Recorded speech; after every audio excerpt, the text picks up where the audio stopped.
Hi everyone, welcome to my channel cooking with পেখম। আশা করছি আপনারা সবাই ভালো আছেন আর সুস্থই আছেন। আজকে আমি কাঁচা আমের পারফেক্ট আমসত্ত্ব তৈরি করব এবং ভীষণই টেস্টি হয় এই আমসত্ত্বটা।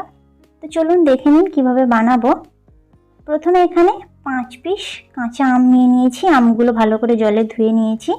এটা পরিমাপে 1 কেজি, ঠিক এরকম বড় সাইজের নিয়েছি। এরপর ওভেনে কড়াইয়ে জল গরম করে জলের মধ্যে ওই ধুয়ে রাখা আমগুলো দিয়ে দেব।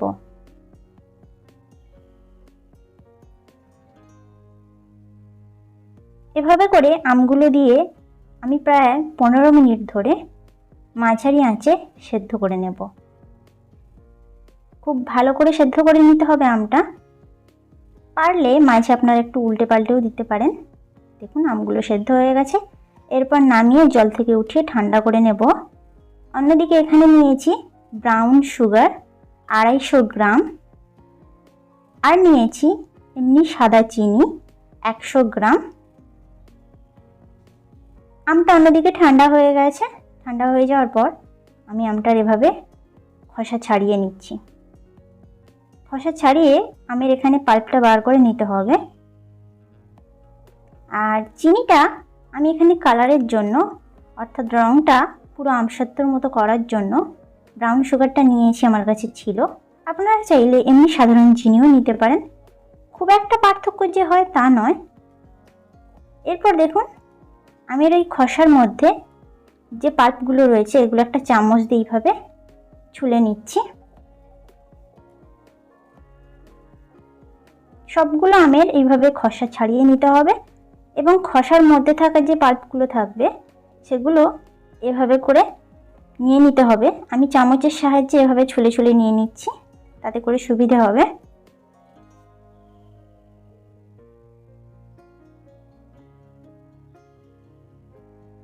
আর এই আমসত্ত্বটায় আমি খুব বেশি উপকরণ ব্যবহার করব না, খুব সাধারণভাবেই তৈরি করব এবং দেখতেই পাবেন যে কতটা সাধারণভাবে সুন্দর আমসত্ত্ব হয়।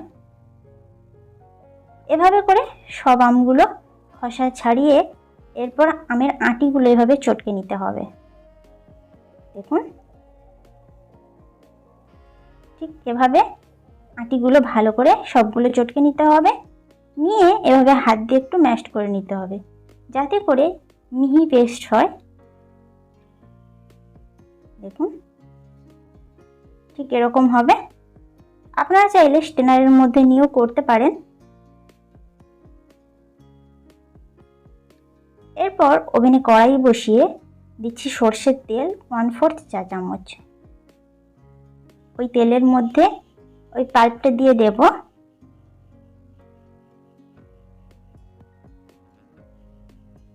এভাবে করে পাল্পটা দিয়ে বেশ 1 থেকে 1.5 মিনিট নাড়াচাড়া করে নিতে হবে। এই পর্যায়ে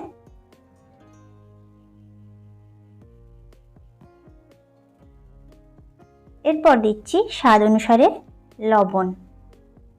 লবণটা দিয়ে আবারও আমি নাড়াচাড়া করে নিচ্ছি। আর এই সময় আঁচটা আমি মাঝারি রেখেছি। মাঝারি আঁচে এইভাবে বারে বারে নাড়াচাড়া করে নিতে হবে।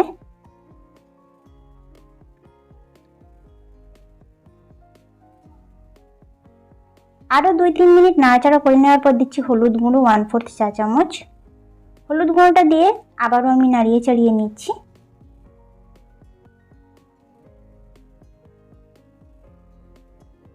দেখুন ধীরে ধীরে বেশ কালারটাও বদলে যাচ্ছে। এরপর ওই চিনিটা দিয়ে দিচ্ছি, অর্থাৎ যে 2 প্রকার চিনিটা নিয়েছি চিনিটা দিয়ে দিলাম। দিয়ে আবারও নাড়িয়ে চাড়িয়ে নিতে হবে। এই পর্যায়ে ঘনত্বটা একটু পাতলা হয়ে যাবে চিনিটা দেওয়ার পর। দেখুন এরকম পাতলা হয়ে গেছে। এরপর ফুটিয়ে আরও একটু ঘন করে নিতে হবে। ধীরে ধীরে দেখুন বেশ ঘন হয়ে আসছে। বারে বারে এইভাবে নাড়াচাড়া করতে হবে, না হলে কিন্তু আঁচ লেগে যেতে পারে।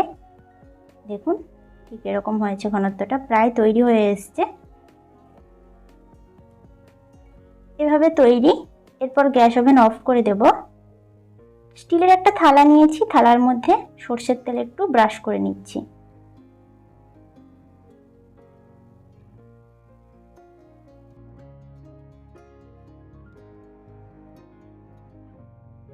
আমের পাল্পটা ঢেলে দিচ্ছি।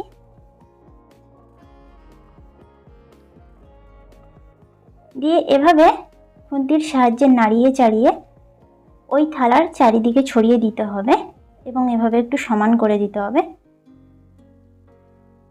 একটু ঠান্ডা করে নিয়ে আবারও খুব ভালো করে সমান করে দিচ্ছি, যাতে করে সুবিধা হবে ঠান্ডা হলে। দেখুন এভাবে করে করে নিলাম। আরেকটা থালার মধ্যে আমি দেখিয়ে দিচ্ছি। এখানে দুইটা থালার মধ্যেই আমি দিয়ে বসিয়েছি, অর্থাৎ আমসত্ত্বটা করতে দিয়েছি।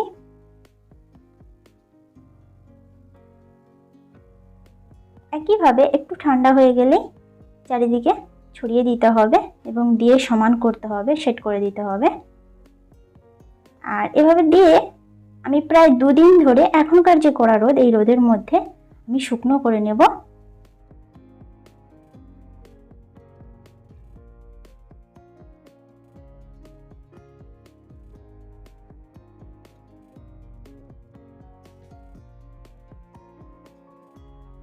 দুদিন পর আমসত্ত্বটা এভাবে শুকনো হয়ে গেছে, কতটা সুন্দর হয়েছে। এরপর একটা ছুরির সাহায্যে আমি কেটে নিচ্ছি, আপনাদের কেটে দেখিয়েও দিচ্ছি কতটা সুন্দর হয়েছে, দেখলেই বুঝতে পারবেন। আর এটা খেতেও ভীষণই সুন্দর হয়, একদম পাকা আমের আমসত্ত্বের মতোই হয়। চাইলে আপনারা এই আমসত্ত্বের মধ্যে মশলাও ইউজ করতে পারেন, সেখানে মশলাদার আমসত্ত্ব হয়ে যাবে,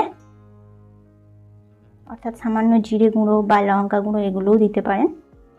দেখুন কতটা সুন্দর দেখতে হয়েছে।